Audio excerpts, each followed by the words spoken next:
Mas pinalakas ng malaking parada ang selebrasyon ng 50-year diplomatic relations ng Pilipinas at China, sabay sa masiglang pagpasok ng Chinese New Year.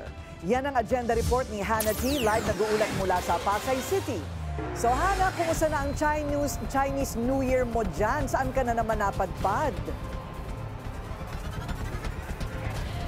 Corina, this time nasa Pasay naman ako at ngayong araw naging masaya, makulay at puno ng pagkain ng aming Chinese New Year dito.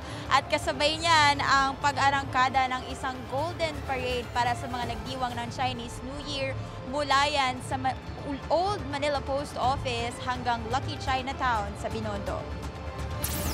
Naniniwala ang isang federasyon ng mga negosyanteng Filipino-Chinese na hindi lang dapat sila sa negosyo nagpapakita ng lakas, kundi pati sa kultura at pagkakaibigan.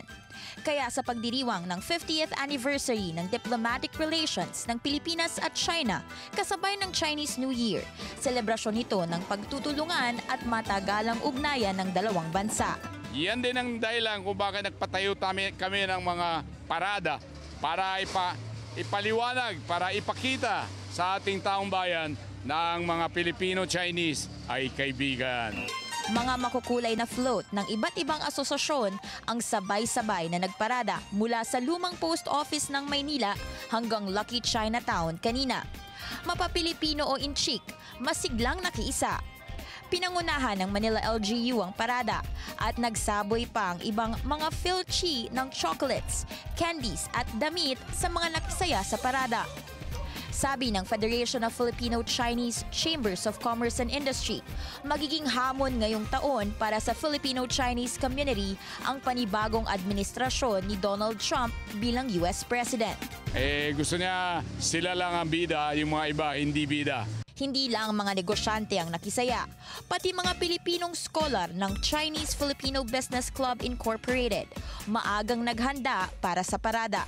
Ay, masaya naman kasi first time ko dito kaya naka-enjoy din. Tsaka excited ako kung ano may makikita ko ngayon.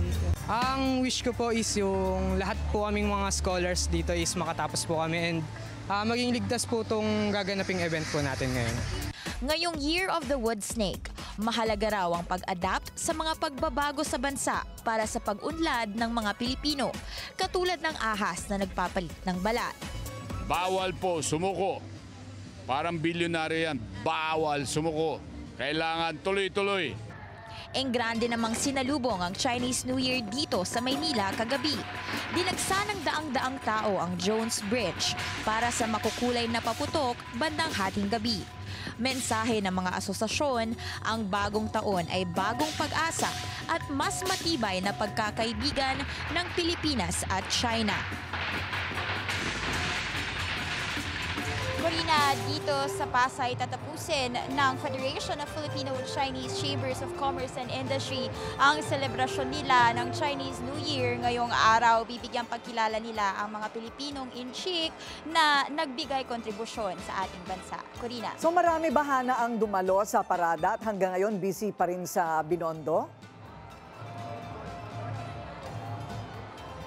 Corina, sa katunayan, wala pang official count ang Manila LGU pero hindi bababa sa 1,000 ang mga dumalo sa parada kanina mula sa post office hanggang sa Chinatown. At hanggang ngayon, marami pa rin ang tao sa Chinatown sa Binondo. Balik sa'yo, Corina. Okay, mag-iingat ka. Kung Hei Fat Choy, sa inyong lahat dyan, maraming salamat, Hannah T. Live mula sa Pasay City.